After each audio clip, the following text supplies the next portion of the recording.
ప్రధానమంత్రి కిసాన్ సమ్మాన్ నిధి 17వ విడత నిధులను ఈ నెల 18న ప్రధానమంత్రి నరేంద్ర మోదీ తన సొంత నియోజకవర్గం వారణాసిలో విడుదల చేయనున్నారు. కేంద్ర వ్యవసాయ, రైతు సంక్షేమ శాఖ మంత్రి శివరాజ్ సింగ్ చౌహాన్ ఈ విషయాన్ని వెల్లడించారు. మొత్తం 9.26 కోట్ల మందికి పైగా రైతుల ఖాతాల్లో 20,000 కోట్లు నేరుగా జమ చేసేలా ప్రధాని మోదీ బటన్ నొక్కి విడుదల చేయనున్నారు.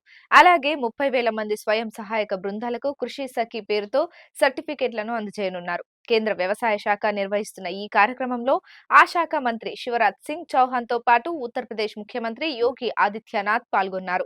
ఈ కార్యక్రమం గురించి శనివారం మీడియాతో మాట్లాడిన కేంద్ర మంత్రి శివరాజ్ సింగ్ చౌహాన్, భారత ఆర్థిక వ్యవస్థకు వ్యవసాయమే పునాది అని, నేటికి దేశ జనాభాలో అత్యధిక శాతం ప్రజలకు ఉపాధి కల్పిస్తున్న రంగం కూడా వ్యవసాయమే అని వెల్లడించారు. ప్రధానమంత్రి నరేంద్ర మోదీ వ్యవసాయానికి అత్యంత ప్రాధాన్యత కల్పించారని, దేశంలోని ధాన్యాగారాలను రైతులు నింపుతున్నారని చౌహాన్ అన్నారు.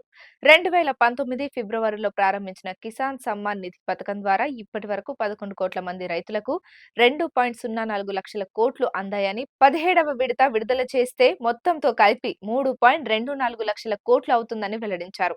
లఖ్పతి దీదీ పేరుతో దేశ వ్యాప్తంగా 3 కోట్ల మంది మహిళలను లక్షాధికారులను చేశామని, మరో 2 కోట్ల మందిని తయారు చేయాల్సి ఉందని అన్నారు. పీఎం కిసాన్ సమ్మాన్ నిధి విడుదలతో పాటు 30,000కు పైగా స్వయం సహాయక బృందాలకు కృషి సఖిలుగా సర్టిఫికెట్లు మంజూరు చేయనున్నట్టు వివరించారు.